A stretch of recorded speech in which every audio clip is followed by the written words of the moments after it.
Hello, and welcome to the Columbus Metropolitan Club. I'm Steve Marks, chair of the CMC's Board of Trustees and president of Hannah News Service here in Columbus.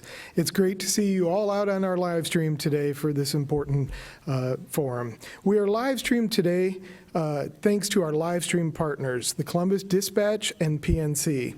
We'd also like to thank those of you watching today who purchased a virtual seat. We are very grateful for this support and are able to continue live streaming services in large part because of you. Thank you. Columbus Metropolitan Club Political Series forums are brought to us today with support from Hannah News Service and the Ohio Farm Bureau Federation. Please welcome Jack Irvin, Vice President of Public Policy at the Ohio Farm Bureau Federation, to introduce our forum. Jack.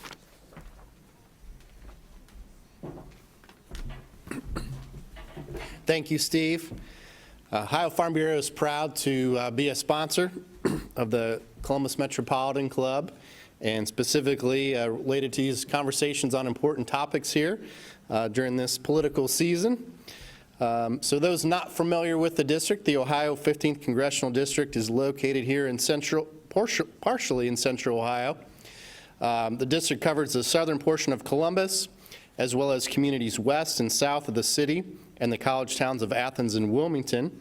And from a county perspective, it includes Clinton, Fairfield, Hawking, Madison, Morgan, Perry, Pickaway, and Vinton counties, as well as areas of Athens, Fayette, Franklin, and Ross counties. So obviously very, very encompassing district. We're gonna want to give as much time as possible to the candidates today. So we're gonna get right to this main event. So please welcome our two candidates here today, Congressman Steve Stivers. Again, this is for the Ohio 15th Congressional District. And also candidate for Ohio's 15th Congressional District is Joel Newby. Mr. Stivers is the Republican candidate and Mr. Newby is the Democrat candidate. And our host today, News Content Director at WOSU Public Media, we have Mike Thompson. And Mike, the floor is yours. All right, thank you, Jack. We'll get to the candidates in just a moment, but here are some basic rules that everyone has agreed to prior to the debate today. Of course, we want a cordial, friendly discussion of important issues. I and the candidates will do our best to make sure each candidate has equal time and an equal opportunity to answer the questions that are important to you and others in the audience. I'll ask the questions. Each candidate will have 2 minutes to respond to the initial question, and then we'll have time for follow-up, say 30-second rebuttals, and also any follow-up questions that I might have. I will do my best not to interrupt, but if a candidate uses his 2 minutes to talk about something else, I will try to redirect the candidate back to the original question. Microphones will be turned off if necessary. I do not see that being a problem here today. And towards the end of this session, we will take audience questions from our real audience questions will arrive virtually. And we have declared this a fly-free zone, and we will do our best to keep it that way. The white tablecloth will be our judge. Anyway, Congressman Stivers, I'll start with you. We are in month number 9 of the COVID pandemic in the United States. You know the stats, 217,000 Americans have died. 5,038 people here in Ohio have died from COVID-19. How we slow the spread of this virus has been controversial from the start. Some say we should rely on personal responsibility, protect the vulnerable, but leave it to individuals to prevent the spread of the virus. Others say government, through forced business closures, mandates for masks and other things, is the way to go. Where do you come down on the best way to combat this public health crisis? Mike, thank you for the question. I want to thank the Columbus Metropolitan Club for holding this important forum, because voters deserve to know where we stand on the issues. COVID-19 has been a challenge for the United States. This is the first pandemic in 102 years. And so as a result, we had to learn a lot of new things again. And I think the real answer is somewhere in between those two extremes. I'd like to see us encourage everybody to wear a mask. I wear a mask. I think people should wear a mask. They should social distance. I'd like to see the CDC come up with a more national framework. The other interesting and problematic thing, Mike, was that we saw differences between the states. So in Ohio, For example, construction was considered an essential service, and in Michigan it was not. For interstate commerce, I think we really need a national framework. We need a national framework similar to like snow emergencies, that, you know, level 1 might be you end up having, you know, social distancing and wearing masks. You also have to account for the differences between Morgan County that I represent and Franklin County, which Morgan County has never been below the lowest level of on COVID-19 because they automatically social distance. It's a more rural community. But I'd like to see a national framework that includes, again, hopefully something simpler than Ohio's plan, maybe like 3 levels. People can understand 3 levels. At the 3rd level, maybe it does include closing some things temporarily, but hopefully that's for a shorter period of time, and then we use other measures to get back to real normal life, including immediate testing. You know, we need to use immediate testing to do things. At level 2, maybe you cancel bigger events like this or other big events, and at level 1, you do the social distancing and things like that. So I think it is a mix of the two. I'd like to see a more national framework than we have today for consistency between the states. All right. Mr. Newby. Thank you, Mike, and to the Metropolitan Club for putting this on. I think that a debate like this is very important for voters to make an informed decision. I agree, masks are important. We need to make sure that we socially distance. Those steps are necessary to conquering this virus. Though one thing that I kind of wonder why it hasn't taken place yet is all these great ideas are coming from Representative Stivers, and he currently sits in office. He has a platform that he could use. I, on the campaign trail, can say all the steps that I would want to take, but that is on the campaign trail. I don't have a legal office yet. Representative Stivers does. So I'm kind of wondering what's going on, why we're seeing a bunch of talk and no action when it comes to what he's actually doing. My focus would be on conquering the virus, making sure that we instill trust back into the federal government, the FDA, to make sure that we have a vaccine that we can use. Doctors have also stated that they want a treatment that would be capable of taking care of this virus as well. So the federal government needs to really take bold steps to make sure that we have a vaccine and a treatment moving forward, along with promoting mask wearing and social distancing, which again, Representative Stivers, there's been multiple campaign pictures of you over this past summer where you are not wearing a mask, where you are not socially distancing, but you're a leader. You're supposed to be a leader, but you're showing lack of leadership right there by not taking those steps. I have posted multiple pictures on social media showing me in a mask. I have one sitting here, you do too, but I think that it's something as a leader we have to promote. When you walk into a local store, you see a bunch of people not wearing masks. It's part of our leadership to wear them in public as much as possible. Congressman Stivers, I'll let you respond. You mentioned that you'd like to see the federal government take a more active role in this, and it hasn't really. Would you like to see President Trump do some of the things that you said that would answer some of Mr. Newby's concerns? I'm working with, to his point, number one, I'm proud of the 3 aid packages that I've supported that were bipartisan, that made it through Congress, that are helping people through this effort. I have been focused on and pushing Operation Warp Speed that started with 7 vaccines. We're now down to 5. We've had vaccines that didn't meet the safety requirements. That's a good thing. It shows that our safety protocols are working. At some point, we will have a vaccine. We already have antivirals, something I've been working on and that have been in the packages. And, as far as my opponent attacking me on, there's one example that he has a picture of me not wearing a mask at the Pickaway County Fair in June. It was before Pickaway County had a mask mandate, and I did wear a mask for most of the visit at the Pickaway County Fair. I did take it off for a picture with one person. My opponent's been circulating that picture. I shouldn't have taken that off, and that was in June. I've certainly tried to, lead by example since then, and I do lead by example. Can I follow up on the politicization of the masks?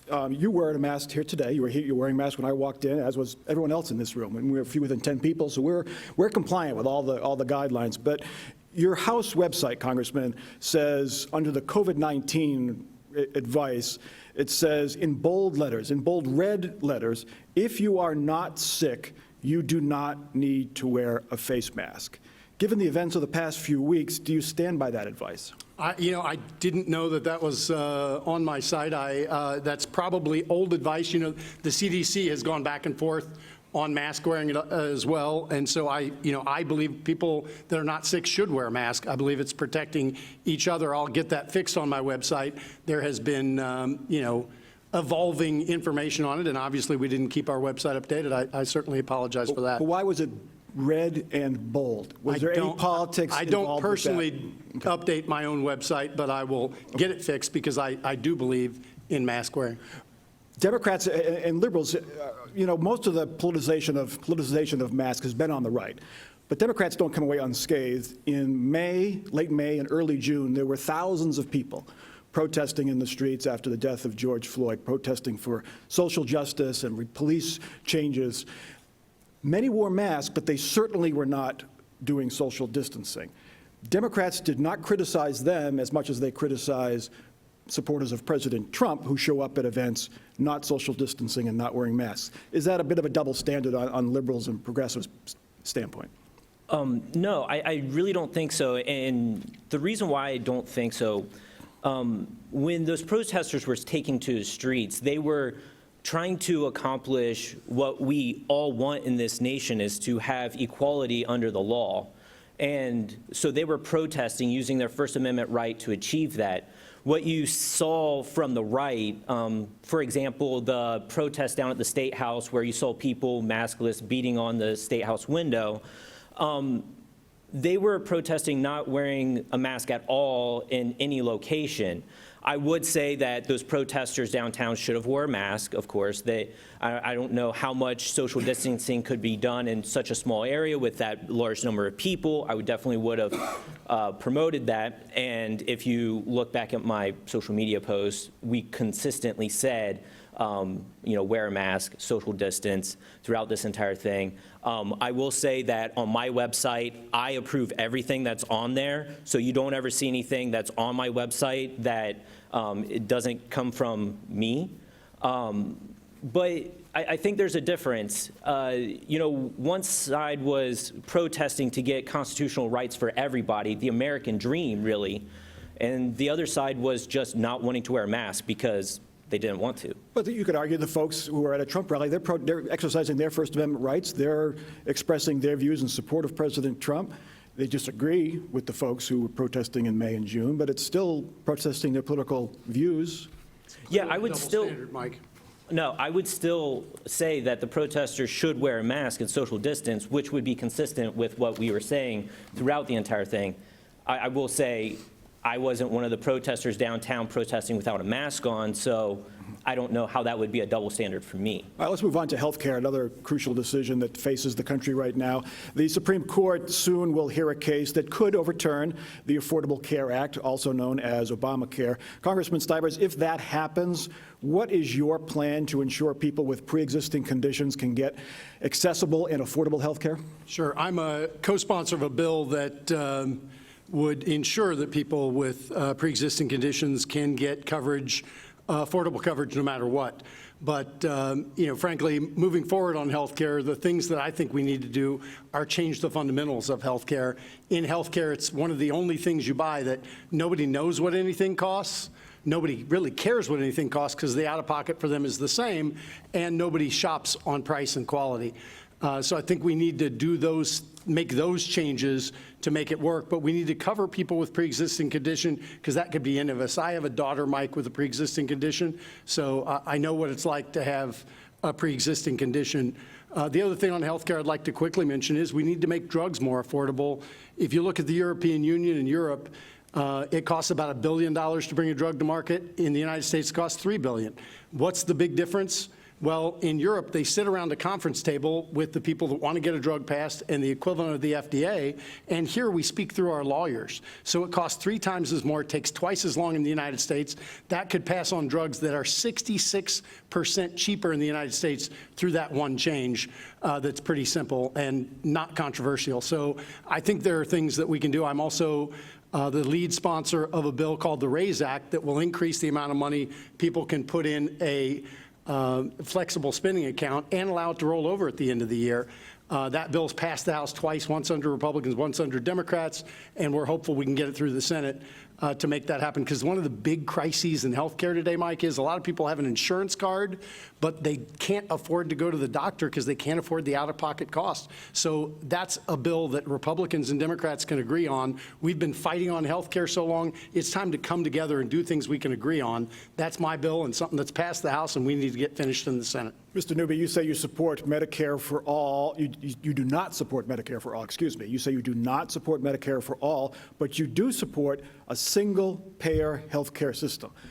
Are they not the same thing? And could you clarify where you stand on what kind of health insurance and health care system we should have? Yeah, so Medicare for All really what they want to do is just expand the current Medicare program the way that it currently sits. A single-payer system would advocate for the government to pay for the general procedures and so on and so forth. But the difference is that I look at the Medicare system, how it currently stands, and I see all the holes in them. We used to talk about donut holes and so on and so forth, and how medications are paid differently. So I'm for a system where we can just, I'm more of a, instead of trying to fix up the broken truck, let's just go ahead and get a new truck that will actually be functioning. It was interesting that Representative Stivers brought up price controls in Europe. Well, one of the best things that's going in Europe's favor is that they cut out insurance industries by advocating for single-payer systems across the board or across Europe. So that's on their side.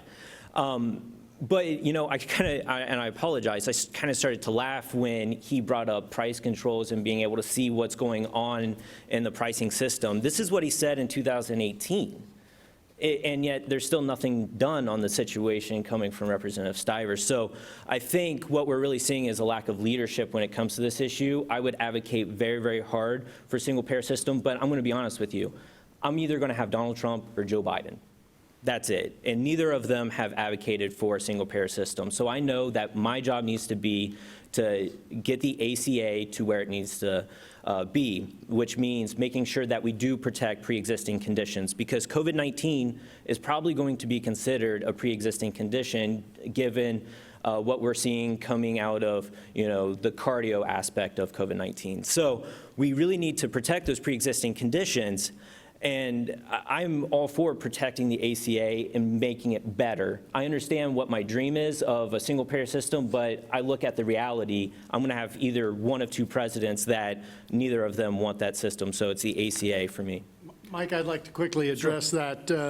A single-payer system will kick 180 million Americans off of their private insurance that they like. It will also raise cost. And it will increase the size and scope of the federal government. I'm not sure why my opponent thinks I'm for price controls. I'm for price transparency and regulatory reform. When I talked about FDA reform, that's the process through which we approve drugs. It doesn't involve price controls. It involves transparency on price. I think people should know what something costs, and we need to encourage people to shop on price and quality.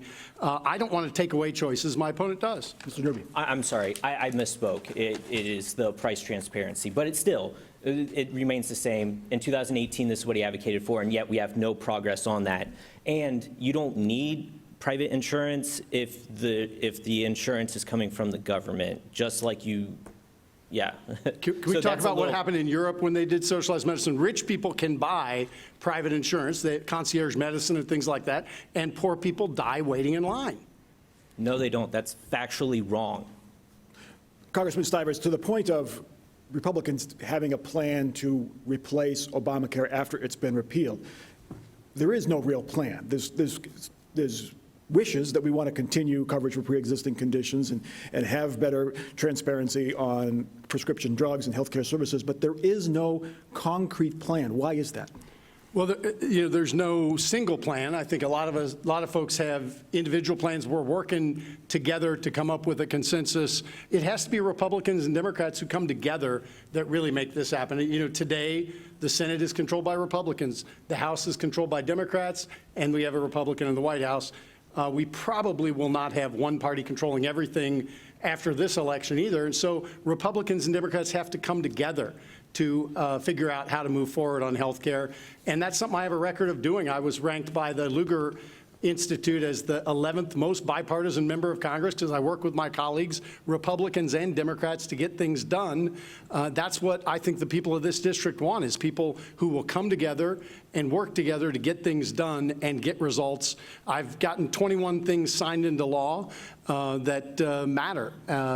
Some of them have been done with bills with my name on it. My opponent likes to say I've only passed five bills with my name on it, but then I've rolled other bills into somebody else's bill to get it done, or I've gotten it done through regulation, like Marcia Fudge and I fixed the school lunch program by getting the U.S. Department of Agriculture to agree to fix it, and I actually got the Tomb of Remembrance at Arlington Cemetery because I got them to agree to do it. Even though I introduced the bill, they decided to do it before it passed the Senate and just make it happen. So there's lots of ways to get things done, but we got to come together as Republicans. Mr. Newby, I want to get to Congressman Stivers' contention.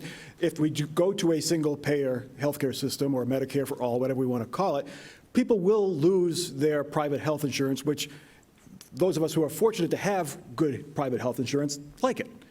It's not perfect, but we like it. Don't those folks, might they get something that's worse than what they have now? I kind of argue against the question here. Is it that you like the insurance or you like your doctor? Because I think most people say that they like their doctor. In fact, I think the majority of people would like to say that they would like to choose their doctor. In fact, right now, the way that the system is set up, the insurance company chooses your doctor for you. Because it's either you have an insurance company that tells you to go to these doctors over here, but you can't go to these doctors, even though they might have the best facilities and the best medical care. With a single-payer system, you get to pick what doctors you want to go to, what hospital you want to go to. I like to give the example. There are two major hospitals near where I live. The one that's closest, outside of most insurance plans that I would be able to take advantage of. So I would have to go to the one further away, and quite frankly, the one that I wouldn't want to go to. So a single-payer system actually opens up opportunities for you to pick your doctor, for you to decide what facility you want to go to. But I go back. I'm either going to have Joe Biden or Donald Trump. And if it's Joe Biden, it's going to have to be, how do we improve the ACA? That means making sure that pre-existing conditions are continuously covered.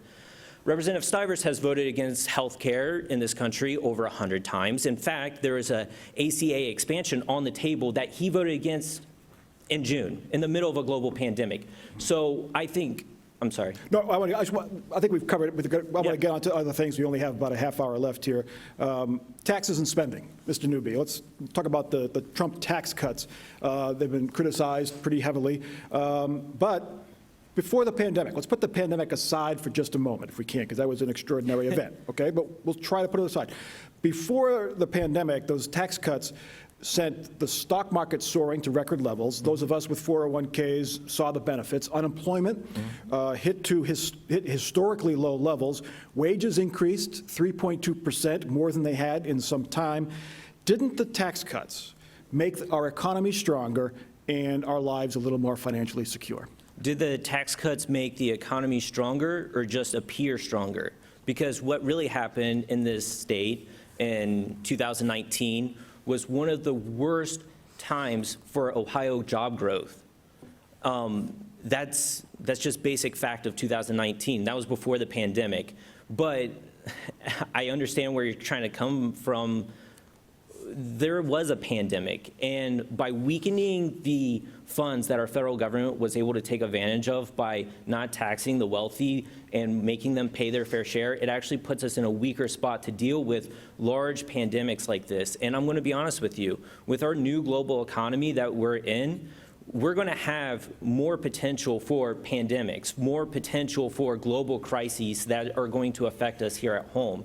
So we need to be able to have some cash in the reserves. And the best way to do that is making the rich pay their fair share.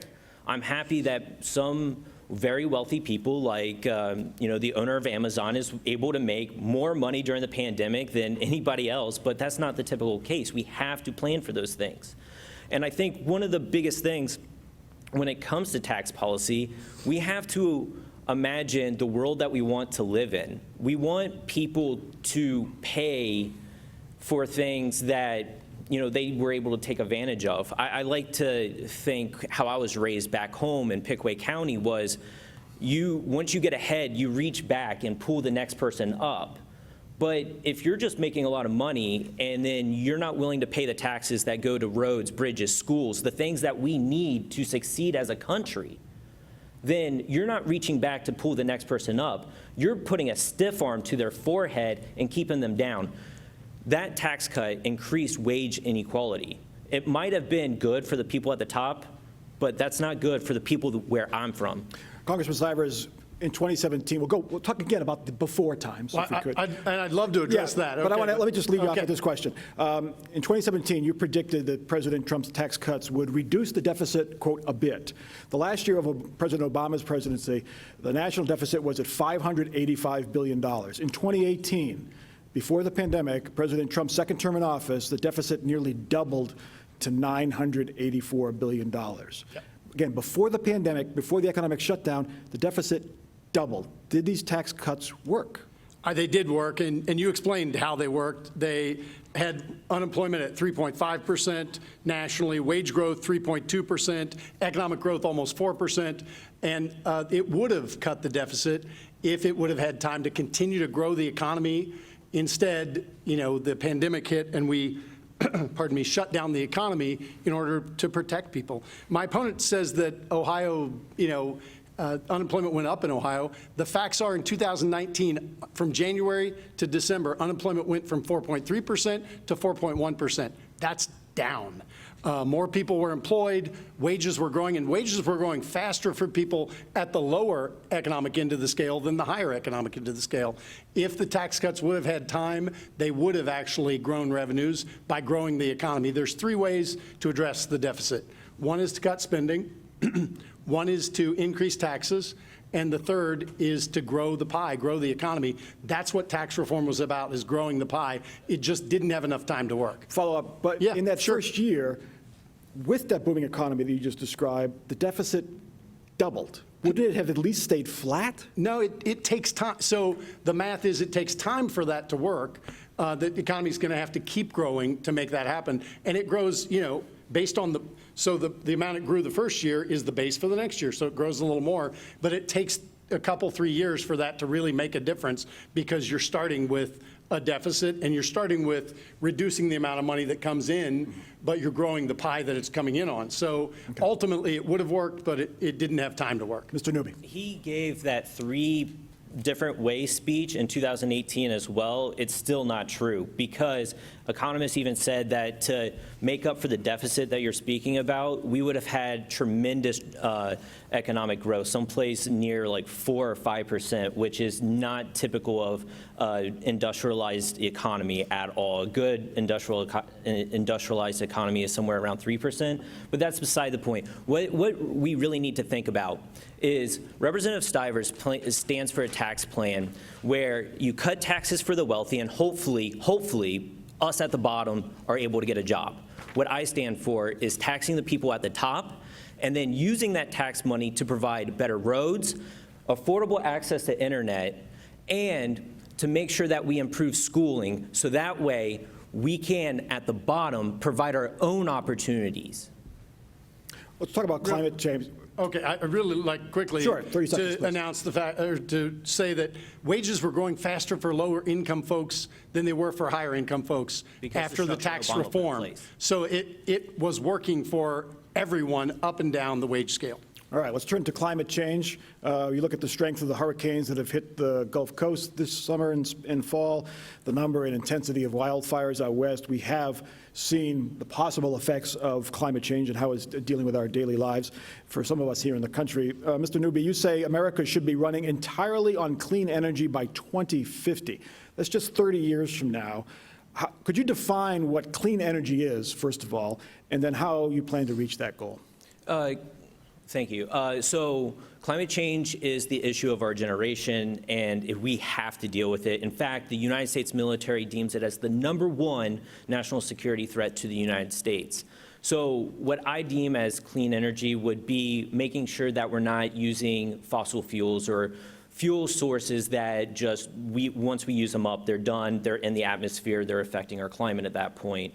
I'm focused on solar energy farms. In fact, District 15 is a great place to expand solar farms here in the state of Ohio, because we do have access to large fields that could actually take in that kind of development. We're seeing proposals in Madison and Pickaway County that I would help to foster and expand on those. But we're also talking about the possibilities of wind energy. But it's a movement from pulling something out of the ground and burning, whether that be coal or natural gas, to moving to a system where we are constantly able to use that system without putting more stuff into the environment. Would clean energy include nuclear? No, because what happens after you finish up with the nuclear waste, where do you put it? Eventually, hopefully, we can come with some sort of technology, and at that point, maybe we can have a different conversation. But what do you do with the spent nuclear waste? You have to put it somewhere, and it's not going to disappear over 10, 20 years. That's thousands of years. And to clarify, you think we should be done with coal by 2050? Yes. And natural gas, he said. Mr. Stivers, Congressman Stivers. The ludicrousness of what he just said is that Southeast Ohio is in the middle of an energy revolution, a clean energy revolution. The Utica shale of natural gas and the change of our power plants to natural gas has resulted in America exceeding the output under the Kyoto protocols for fossil fuel or for greenhouse gases. So we've actually reduced our emissions more than any country in the world, and it's been as a result of natural gas that he wants to do away with immediately. We have 150 years of clean burning natural gas. I believe in climate change. I'm a member of the Bipartisan Climate Solutions Caucus, the only bipartisan group on it, but I think natural gas is an important bridging technology. We should continue to invest in battery technology so the wind and solar that Joel talks about could actually be used when the wind's not blowing and the sun's not shining. That's really important long term, but the Green New Deal that he is for would cost every Ohioan $65,000. And he actually has said the Green New Deal doesn't go far enough, so maybe he's not for the Green New Deal, but he's for something that would cost $65,000 and kill 100,000 Ohio jobs immediately, especially in Southeast Ohio, where we have gas pipelines and things like that. So what we should do going forward, in my opinion, is invest in battery technology and focus on negative emissions technologies. You might say, what is negative emissions technologies? Well, it's in its simplest forms, it's nature, it's trees, but there's obviously mechanical negative emissions technologies that we need to focus on too. We need to work with Brazil to get them to stop tearing down the rainforest. We need to plant 1 trillion trees, and we need to work on mechanical negative emissions technology. We need to follow nature. Nature doesn't look at one side of the equation and say go to zero. Nature's about a balance, and so we need to balance things out with negative emissions technology while we reduce our emissions, and then ultimately move toward cleaner technology over time when it's available, not some artificial number that of 2030 that's unachievable, 2050 that's unachievable. Yeah. Mr. Newby, quick, where do you stand on the Green New Deal? And secondly, should we do away with fracking and natural gas extraction by 2050? Well, first of all, he said, I want to get rid of natural gas immediately. That's false. You said 2050. Clearly, that's not immediately. Where I stand on the Green New Deal, the Green New Deal was something that was proposed as a House resolution, which would not have been binding, so therefore could not have killed jobs, and it wouldn't have been law. So I don't know what that's about. The Green New Deal were standards that we would set for ourselves and where we want to go. We're past that. It's time for action. If we don't take action in the next 10 years, then we're not going to be able to have a debate about it anymore. We're going to be experiencing the real life consequences. So the Green New Deal, No, I'm not for the Green New Deal because it's just aspirational. What I'm for is actual solutions, which means making sure that we are providing funding so we can build out our solar plants, make sure that we could actually improve battery technology. If he wanted battery technology so badly and improve upon it, he should write a bill. He has the power to do so. He lacks the leadership of doing it. So I have a vision for the future because I hate to be kind of morbid here, but I'm going to live longer than him, hopefully, right? That would be the kind of expectations of how life goes. I have a vested interest in making sure that I have a world that I can breathe in, that my children and my grandchildren can breathe in. And I understand that he's going to come back with, he wants a world that his children can live in, but his actions are not proving that. He has the power and he doesn't do anything.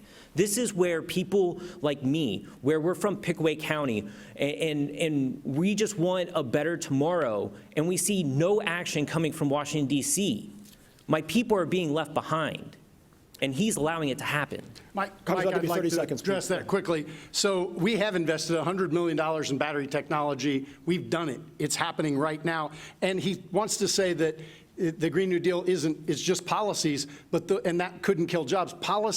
Those policies will kill 100,000 Ohio jobs on day one. That's what I said would happen on day one, is killing the jobs. All right, let's get to social justice and the problem of racism, which continues to plague our region, our state, and our country. Congressman Stivers, how do you define systemic racism? Do you think it exists? And if so, what can Congress do to eliminate it? Mike, I do think systemic racism exists, and it's just policies that ultimately don't allow for everybody to achieve the American dream. And, you know, police reform is part of what we need to do, but there's a lot of economic reform we need to do as well. I've been working with Lacey Clay and Emmanuel Cleaver since the George Floyd issue. They're two congressmen from Missouri and Kansas City that we're working on improving minority home ownership. That's an important piece of the puzzle as well, because if everybody can't achieve the American dream, then the freedoms don't mean as much. And I support the Justice Act, which is Tim Scott's bill that would do a bunch of police reform, including banning chokeholds, including getting de-escalation training out there, including making sure that we have a forum for information about no-knock warrants and abuse of force. I believe we need to add provisions into it so the Department of Justice gets information about multiple allegations of the use of force. The police officer that killed George Floyd had multiple allegations of use of force, and so we need to get that information to others so they can take action. So I'm for both economic reform and I'm for police reform. The irony is my opponent wouldn't even sit down with the Fraternal Order of Police, the largest police organization in the country, to talk about stuff. I sat down with him. He had a letter sent from his party saying that he wouldn't even sit down with them. You can't solve problems if you won't sit down with people. Mr. Newby. Well, you know, I am an attorney, and I've spent plenty of time down at the courthouse. I've seen real-world implications of this. So when I launched my campaign, there was policy in place that really accounted for multiple issues along this line, including making sure that we have some sort of bail reform, making sure that we have affordable housing. All of that was on my platform. And then George Floyd happened, and you know, at that point, Representative Stivers took 4 days to respond to the incident. What I did was I listened to the Black community, and I expanded on the parts of my platform where I possibly could. When it comes to sitting down and having a conversation, I think what is really missing there is the hard line that the order took against any changes. A great example of where that didn't take place is in Athens, where many aspects of my proposal actually went into place, and they actually did a review and submitted their findings to the council, and they're going to make real-world changes. The problem is that any proposal of this is stopped. It's stopped at the door when it comes to the fraternal order. Now, I will also say this. I didn't take that meeting because they were going to endorse Representative Stivers because they don't endorse Democrats. And I think that it's more productive to talk to the people and find out what they want instead of finding out what the opinions of the people that are doing, the protecting of harmful individuals. Let me ask you, Mr. Newby, follow up. Supporters of the term defund the police say it runs the gamut. It's everywhere from abolishing the police to taking away some money from police and putting that money towards social service programs. Yep. Where do you stand on the scale of defunding the police? Yeah, but you hit it right on the head, is that it's all over the place, right? Because I've seen the results downtown, I want to put more money towards actual drug reform. So I kind of want to see less policing of that and more of a mental health aspect of making sure that we get the reforms going on. Speaking of mental health, a lot of the people that I would see down at the courthouse, it would be a mental health problem. So we would have to get people in there that would be trained in those fields to really take care of the issue and suggest to the judge an appropriate method of handling the situation. So I would prefer to see more funding going to those areas. I think that protecting our citizens is paramount. I have multiple family members that are cops, and they do a fantastic job. Matter of fact, some of the best constitutional arguments that I get into is with those family members. And I think that, we can have a robust police that actually do peacekeeping while improving so that way we're taking care of our drug and mental health problem more effectively. Congressman Stivers, real quick, and we'll get to the audience questions, but do you sympathize with the frustration of the folks who want to defund the police? They've been frustrated by a lack of reforms, which you listed some of them previously. Should there be something more of a hammer, a cudgel, to force those reforms? And is defunding the police the way to do it? Well, I don't think defunding the police is the way to do it, but I sympathize with the frustrations that people have that they don't think their voices are being heard. I've sat down with leaders in the black community, I've sat down with police, I've sat down with community leaders to talk about these issues, and I think we will be able to come together on some things. I think Tim Scott's bill will pass after the election. I think it became a political football, and that's unfortunate, but it was an election year, and those things sometimes happen. But I do feel like the people who are frustrated that their voices aren't being heard, need to be heard. I've sat down with leaders in our community, Shannon Hardin and others, that are trying to do some things at City Hall. I don't agree with getting rid of police helicopters. They ultimately didn't do that because they do a lot more stuff as far as finding missing individuals and stuff that's not really a problem, in fact, is helpful. So I think I understand the frustration. I hope we can target it a little more toward getting people the help they need. And I do agree with Joel. We have a mental health crisis in this country, and I feel sorry for our police who are put in a really difficult situation every day when they are sent out to deal with every societal failing we have, whether it's domestic violence, this is Domestic Violence Awareness Month, or whether it is mental health problems. These are folks trying to solve every societal ill because we put them in that situation. We need to give them the tools they need, the de-escalation training and other things that I talked about. So I'm hopeful we can get to the answer. I want to get to our audience questions. Thanks. It is our Mike. tradition at the Columbus Metropolitan Club to take questions from the audience. Of course, our audience is not here because of the social distancing, and we have taken questions beforehand, and we have curated them for fairness and redundancy, and we'll turn it over to Jane. Well, thank you. We did have more than 25 questions that came in online before the forum. Many of the topics you have already covered, so I'm going to skip those questions. I'm going to try to hit the questions quickly of folks that are different that you haven't talked about. The Ohio 15th District is very diverse. It makes it difficult to serve a wide variety of constituents. Given the range in business, economic, educational, health delivery, et cetera, how will you work to overcome that situation and guarantee a more accurate and a complete level of care and service to your constituents regardless of the geography and the diversity? Mr. Newby, let's start with you. If we can keep these to a minute, then we can get to as many as we can. Well, I think that it really starts with the fact that I'm from this district. I was raised in Pickaway County, educated in Athens. I have family, friends all over this district. I have lived and worked all over this district.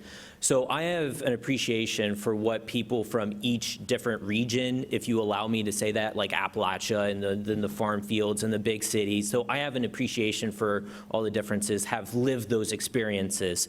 So I would be able to understand those experiences and be able to understand that there's multiple different ways that I need to approach even a single topic in order to appropriately represent each different aspect of this district. Congressman Stivers. Thanks.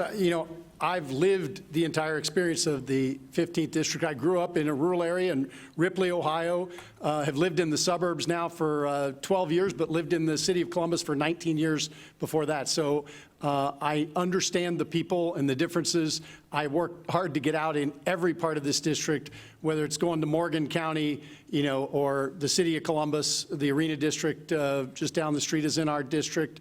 So it is very diverse. It sometimes makes it hard to make everybody happy, but I work hard to listen to everybody, and then I do what I think is right. And and people can hold me accountable for what I do, but I try to listen to everybody, and I do what I think is right. Next question. Yes, it's a long question, but the bottom line is, are you ever consider a minimum income for people to stabilize their financial existence and ability to care for themselves independently?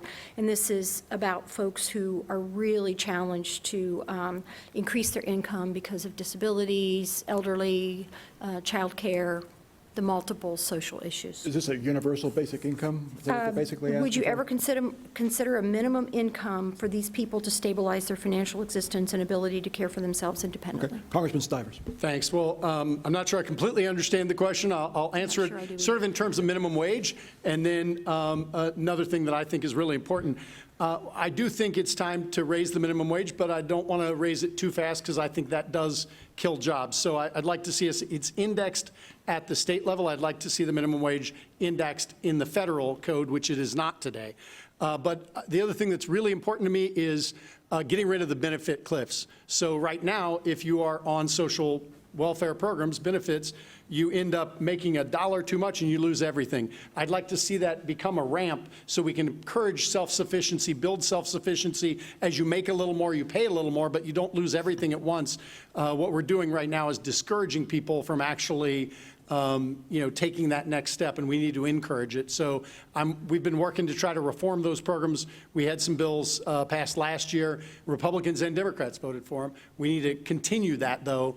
It's been a little stalled with the pandemic, but it's time to get back to that very important work. Quick follow-up, Congressman, do you have a number? What should be a living minimum wage right now? Many companies have chosen the number $15 an hour.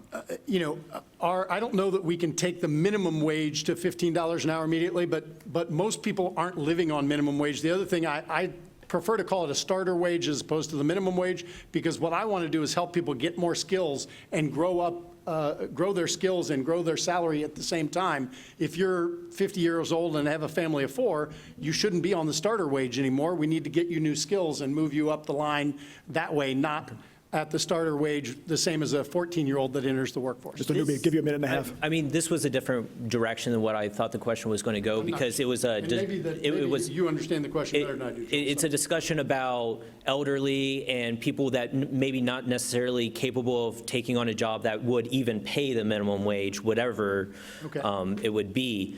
Really what we need to focus in on there is Social Security paying exactly what it needs to. And I think that we need to increase who pays for that. I believe that's something that you've already said in 2018 as well. But we do need to increase that. But we also need to increase what that you can take in order to subsidize that. Between my great-grandparents when they were on Social Security, and I have family members that have mental health problems that rely quite heavily on Social Security because they can't go out and get those jobs. We do need to raise it so that way we can have a minimum level, especially in areas where the District 15, unproportionately, in my opinion, has a higher rate of mental health that we need to take care of, and that's why I've proposed multiple programs to, accomplish that goal. But so we really do need to worry what that makes the economy look like. Just providing enough jobs is never going to be enough. But just aside from folks who perhaps unable to work, folks who are unable to work because they can't find a job, maybe their job has been eliminated through automation, through outsourcing. Do you support a universal basic income? And do you support raising the minimum wage to $15 an hour? My buddy Dave has this great saying that says that the states are laboratories of democracy. We've seen a few programs about universal basic income being pretty successful. I'm not quite sure I'm to the point where I want to expand that. I would love to see more opportunities throughout the states of really taking advantage of a program like that, see if it's possible, because Andrew Yang is right. Automation is going to be a large portion of what we're going for. And to answer the short, $15 minimum wage, absolutely. Mostly because it's becoming increasingly difficult to live on that $15 minimum wage. And trust me, I have no kids, and I'm trying to do it. Next question from the audience. Yes, and I apologize if I didn't represent that question well. I may have misunderstood it. Thanks for helping clarify, Joel. This question is specific to each of you. Mr. Newby, what is your position on the timing of Ruth Bader Ginsburg's Supreme Court replacement? And Mr. Stivers, same question to you, but if you support a Trump appointment, how do you justify your change from 2016 when you believe the people should choose the president and the president should choose the justice, denying Obama his appointment? Mr. Newby, we'll start with you. So I do believe that the president should be completely in power from noon on January 20th to noon January 20th of their first year. Well, 11:59, right? But the problem is that the Republicans in the Senate set a standard during Obama's term, and we can say who's in power and who's not in power, but the simple fact of the matter is that they determined that the Constitution at that point said, oh, you only get to do this, and it was just a raw political move. I think that's wrong. So I do think that we should delay this nominee, mostly because I think that's the fairness aspect that's here. If we want to go with raw political power, then that's just a vicious way of doing politics, and I completely disagree with that. And I believe that if you're going to come out here and say that you're for bipartisanship and civility, then you have to agree that that raw political power should not be executed at this point. Congressman Stivers. Sure, and by the way, in 2016, I did not make a statement either way on the filling the vacancy. And I feel the same way today. It doesn't matter what Joel thinks or what I think. Article 1 of the Constitution is pretty clear. The Senate is the one that advises and consents, not the House. The real question for us is, would we support packing the Supreme Court? I'm opposed to packing the Supreme Court. It's a dangerous precedent, and I think Joel should answer that question too. It's the more important question here. Do you support adding Supreme Court justices to tilt it more towards Democrats? No, because we would have to add 4. Then if we add 4, they're going to add 2. Then we're going to add 2. And then it's going to be a kangaroo court before you know it. We need to look at actual structural changes, but that would take a constitutional amendment. And right now, we're not unified in this country. And I think that I would be a better unifier when it comes to that, to help pass a constitutional amendment. I'm thinking maybe 18-year term limits. That's something that's been kicked around. And I would like to explore those ideas. But until we bring the country together, a constitutional amendment's not possible. Mr. Newby, Congressman Stivers. Mission accomplished, civil debate, no flies. Thanks for having us. Go ahead, Steve. Thank you. Great. I hope you enjoyed today's forum. Obviously, these are very important for the candidates to air their ideas and thoughts on today's issues, and so hopefully it was informative for you. We need to thank our series sponsors, political series sponsors, Hannah News and Ohio Farm Bureau Federation, and of course, let's thank our speakers, Steve Stivers, Joel Newby, and Mike Thompson. And our special thanks to all of you. We look forward to seeing you here at CMC next week, and have a great week. Thanks.